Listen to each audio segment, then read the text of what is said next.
Cheyenne Village was founded in 1971 by a group of local parents who had adult children with developmental disabilities.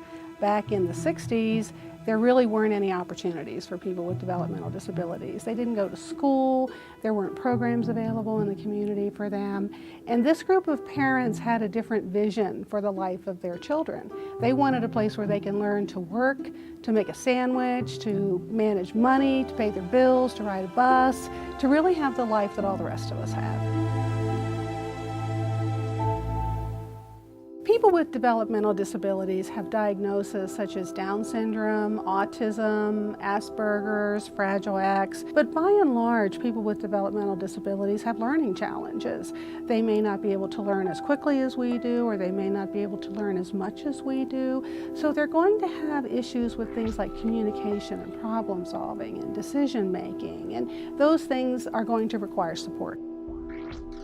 Most people, as parents, see their children learn and grow and become more and more independent. For children with developmental disabilities, some of them, it's a far greater challenge learning how to get into their doctor's appointments. Are they taking their medications? Are they doing their laundry? Are they eating healthy meals? So the parent has to be the caregiver 24 hours a day.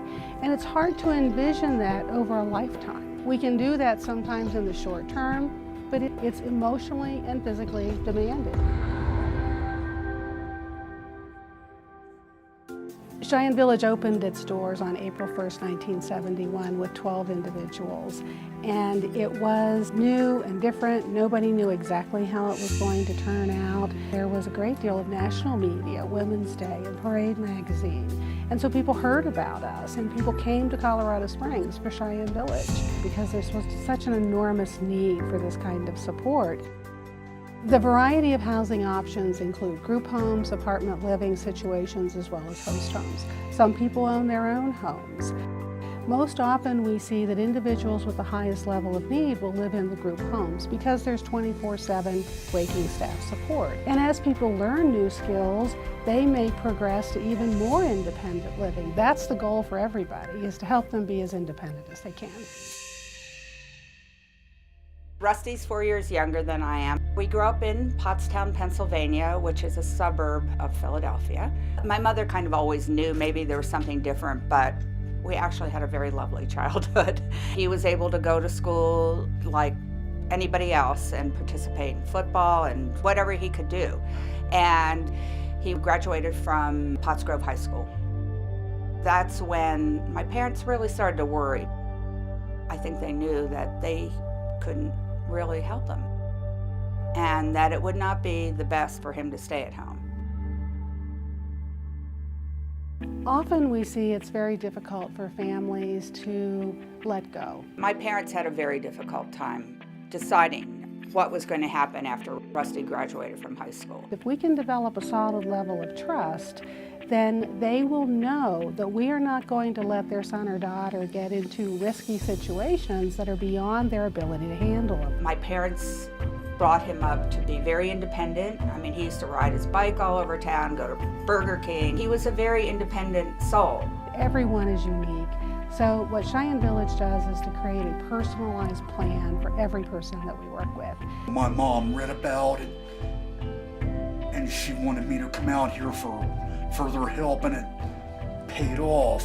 We came down together, and Rusty has a very, very open mind. He has a great sense of adventure. He loves to travel. I mean, just the plane out here alone. I mean, blue skies, mountains.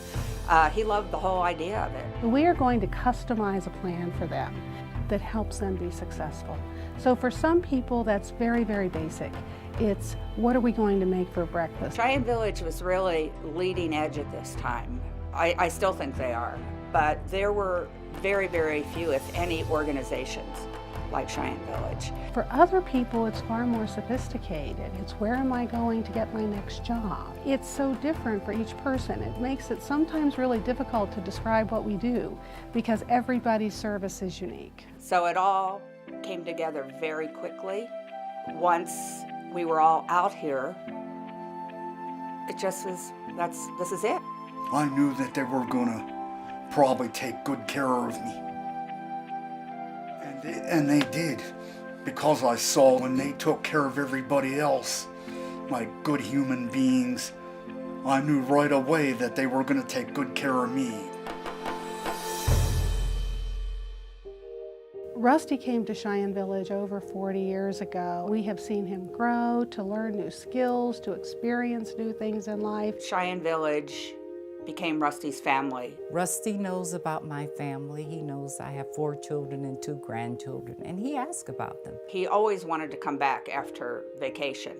It was like, is it time to go home yet? He knows he's part of my life, even when I leave work.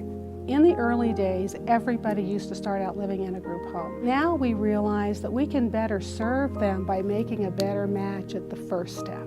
I came to them and said, could Rusty live on his own? We could buy a condo. Yes, Rusty can do this. He's loved owning his own home. It's decorated the way they would like to have it. It's his. It's his. They're eating the foods they like.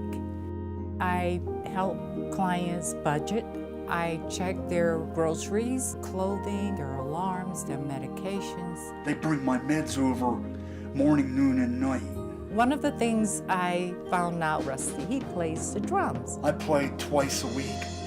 People with disabilities are just as motivated to give back to society as the rest of us are. One of the ways that Rusty helped is by delivering meals with Silver Key.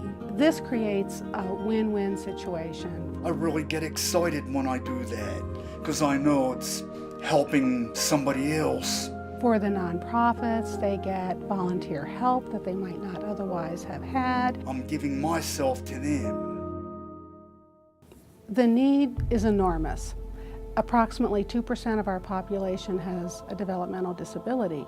In the Pikes Peak region, that equates to about 12,000 people. Cheyenne Village relies on our community to support us in order for us to achieve our mission. We raise funds to pay for things like health care, to pay for things like respite, to pay for things like staff development that's so important to providing good care. I personally am a donor because I've seen how Rusty has grown. He came here from Pennsylvania as a 20-year-old, and he's now in his 60s. Cheyenne Village must be doing something right. Cheyenne Village is probably one of the best organizations in the country. I feel like I'm getting more back from the clients than I'm giving. The investment you make in Cheyenne Village will have an impact on the lives of the people that we serve.